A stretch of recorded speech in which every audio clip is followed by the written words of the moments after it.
تو گواہی کے لیے اب ایک اور صورت، کہاں گواہی لی جاتی ہے؟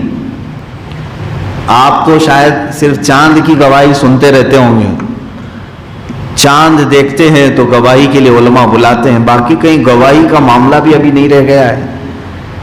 گواہی کے اصول بھی بہت سارے سخت ہیں، کس سے گواہی لی جائے گی؟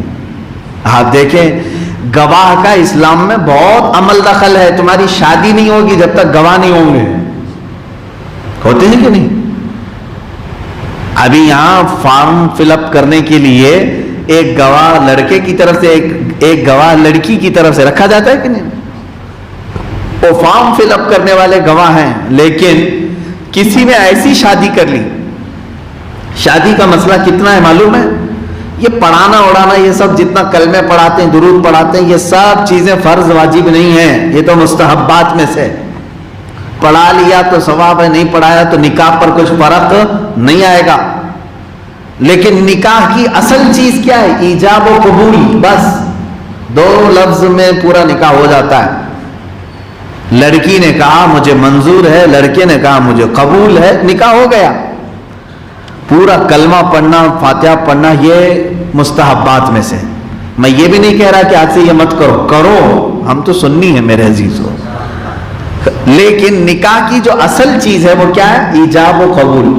اب میری اتنی بات سن کر کے کوئی بھی نوجوان یہ سوچ لیا حضرت نے بتایا خالی ایجاب و قبول کا مسئلہ ہے، چلو کسی لڑکی کو لے جاتے ہیں تنہائی میں، کہتے ہیں تو بول، تو منظور ہے، میں بھی بولتا ہوں مجھے قبول ہے، ہو گیا نکاح، ہم ایک شادی کے بندھن میں آ گئے۔ میرے عزیزو اس طرح تنہائی میں بیٹھ کر کے دو لوگ نکاح کر لیں تو جیسے میں نے کہا خالی ایجاب و قبول کا نام نکاح ہے، وہ نوجوان یہ سمجھا کہ میرا نکاح ہو گیا، نہیں نکاح نہیں ہوا، یہ حرام کیا تم نے، کیونکہ شریعت نے نکاح کے ایجاب و قبول کے ساتھ گواہوں کو بھی شرط میں رکھا ہے۔ تو بتانا پڑے گا سب کو کہ نکاح کر رہے ہو۔ کلمہ نہیں پڑھے الگ بات ہے، فاتحہ نہیں پڑھے الگ بات ہے، لیکن لوگوں کو تو معلوم کرانا ہوگا ورنہ زنا ہو جائے گا۔ آپ اندازہ کریں کہ گواہ کی کتنی اہمیت ہے، گواہ کی کتنی، ہماری زندگیاں شروع ہوتی ہیں گواہیوں سے، ہماری شادی ہوتی ہے گواہی سے۔ اب کیسا گواہ رکھنا چاہیے؟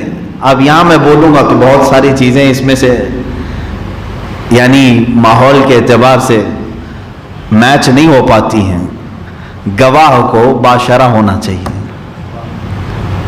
وہ ایسا ہو کہ اللہ کا خوف رکھتا ہو، لیکن ایسا ڈھونڈنے جائیں گے تو نکاح مشکل ہو جائے گا، اس لیے کہ پورے شہر میں ایک دو ملیں گے اور انہی کو سب شادیوں میں گھمانا پڑے گا۔ تو ظاہر سی بات تو دونوں کی طرف سے کسی کو بھی گواہ بنا دیتے ہیں، ادھر کا ماموں ادھر کا چاچا، کوئی بھی ایک گواہ ہو جاتا ہے۔ لیکن جو گواہ کی کوالٹی ہے، مثال کے طور پر آپ دیکھیں چاند کی گواہی بھی لینے کے لیے کہا گیا، یہ دیکھو فاسق و فاجر تو نہیں ہے۔ فاسق و فاجر کا مطلب ہوتا ہے علل اعلان حرام کام کرنے والا، ایسے کی گواہی قبول نہیں۔ جماعت سے نماز کو ترک کرتا ہے جان بوجھ کر کے تو کہا گیا اس کی گواہی قبول مت کرو، مردود الشہادہ ہے۔ جو طاقت ہونے کے باوجود مسجد میں آ کر نماز نہیں پڑھتا، اس کو کہا ہے شریعت نے کہ وہ مردود الشہادہ ہے، یعنی اس کی گواہی نہیں ایکسپٹ کی جائے گی، قبول نہیں۔ زنا میں کبھی مشہور ہو گیا ہے یا پھر حرام کام کرنے میں مشہور ہو گیا ہے، سود لیتا ہے، اس کی گواہی نہیں لی جائے۔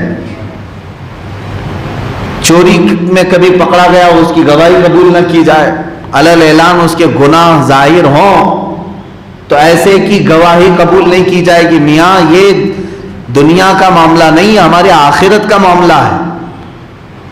اب چاند کے معاملات تو ایسے ہو گئے کہ اب گواہ ہوا سب ختم ہو گئے، سارے گواہ تو فون بن گئے۔ اب ارے فون میں آیا ہے حضرت، واٹس اپ آج کے زمانے کا بڑا گواہ بنا ہوا۔ کہاں سے دیکھا آپ نے؟ واٹس اپ میں دیکھا نا، 4 سال پہلے والا چاند بھی واٹس اپ میں ویسی تازہ بن کے آتا ہے۔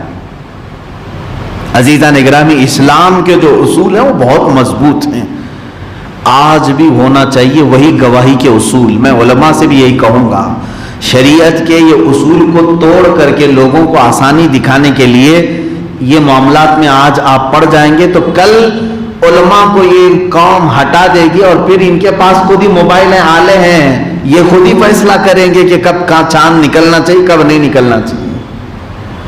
اس لیے گواہیوں کے جو اصول رکھے گئے ہیں اس کو پڑھا کریں علماء بھی۔ یہ تو چاند کی بات ہوئی تھی۔ اگر گناہوں پر کسی کے تم گواہ بن گئے یا ڈینجر معاملہ ہے، یا تو گواہی دو ہی مت، یا دے رہے ہو تو تمہارے لیے کتنی بڑی شرطیں ہیں۔ کتنی آسانی سے لوگ کہہ دیتے ہیں نا فلاں زانی ہے۔ جانتے ہیں اگر آپ نے کسی پر زنا کی تہمت لگائی، فار ایگزامپل کوئی زید ہے، آپ نے کہا کہ یہ زنا کر رہا تھا، آپ اس کو ہلکے میں نہیں لیا جائے گا، آپ نے کہہ دیا تو کہہ دیا۔ اسلامی نظام ہوگا تو آپ کو قاضی اسلام بلائے گا، حاکم اسلام بلائے گا، تو اپنی بات پر گواہ پیش کر، اپنی بات پر گواہ پیش کر۔ فلاں زید کے بارے میں تو نے کہا کہ یہ زنا کیا ہے، گواہ لے کے آ۔ ایک گواہ نہیں 4 گواہ لانے پڑیں گے اس کو، اور وہ بھی 4 گواہ کیسے؟ اللہ اکبر۔ مسائل شرع یہ بتائے ایسے گواہ چاہیے کہ انہوں نے اس کو زنا کرتے ہوئے ایسے دیکھا ہو جیسے سوئی میں دھاگا پیروتے ہوئے دیکھا جاتا ہے، اتنا قریب سے دیکھا ہوا ہو، شک نہ ہو ان کو، ایسا دیکھا ہو تو گواہ بن کر کے آئے، ورنہ گواہی نہ دو۔ ہاں اگر اس نے کہہ دیا اس نے زنا کیا اور گواہی نہیں لایا، اس کے لیے کیا سزا ہے؟ سورہ نور کی شروع کی آیتیں 18ویں پارے میں اللہ تعالیٰ فرماتا ہے فَإِذْ لَمْ يَأْتُوا بِأَرْبَعَةِ شُهَدَاءَ فَاجْلِدُوهُمْ 80 جَلْدًا۔ اللہ فرماتا ہے اگر وہ 4 گواہی نہیں لایا جس نے تہمت لگایا تھا، اللہ فرماتا ہے حاکم اسلام کو چاہیے کہ وہ اسے 80 کوڑے مارے۔ کس کو؟ زنا کرنے والے کو نہیں، جو زنا کی تہمت لگایا تھا اس پر۔ اللہ فرماتا ہے اس کو 80 کوڑے مارو، کیونکہ گواہ نہیں لا سکا۔ اتنا آسان سمجھتے ہیں لوگ، کسی کو بھی کچھ بول دیتے۔ آج اسلامی نظام ہوتا تو پتہ نہیں کتنوں کو 80 کوڑے لگتے ہیں۔ اگر تم گواہ نہیں لا سکتے تو بولو بھی مت ایسا جملہ۔ چلے آج یہ سوچتے ہوں کہ یہاں تو کوڑا درہ کچھ بھی نہیں، کون مارنے والا ہے، جس کو چاہے ہم بولیں گے زانی ہے، زنا کرتا ہے، معاذ اللہ۔ میں آپ کو بتاتا ہوں میرے عزیز، جب دنیا میں 80 کوڑوں کی سزا ہے تو پھر آخرت میں کیا سزا ہوگی؟ اگر تم گواہ نہیں لا سکے۔ ہاں کچھ لوگ ایسے ہیں، ہم نے ایک صاحب کو پکڑ کے پوچھا آپ فلاں کے بارے میں ایسے کہہ رہے ہیں، اس کی عورت بہت بدکار ہے، غلط لوگوں سے اس کی سنگت ہے اور زانیہ ہے، یہ لفظ ہوا۔ میں نے کہا آپ نے دیکھا یا آپ کے پاس کوئی گواہ ہے؟ کہا نہیں، لوگ بولتے ہیں اس طرح سے، مشہور ہے حضرت، یہ بات مشہور ہے۔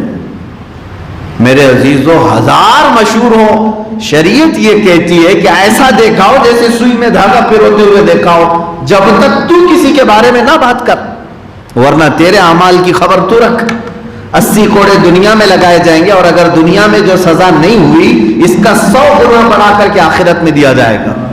اسی لیے تو صحابہ ڈرتے تھے نا، ان سے اگر کوئی خطا ہو جاتی تو وہ دنیا میں ہی سزا لے لیتے تھے حضور کے پاس آ کر کے۔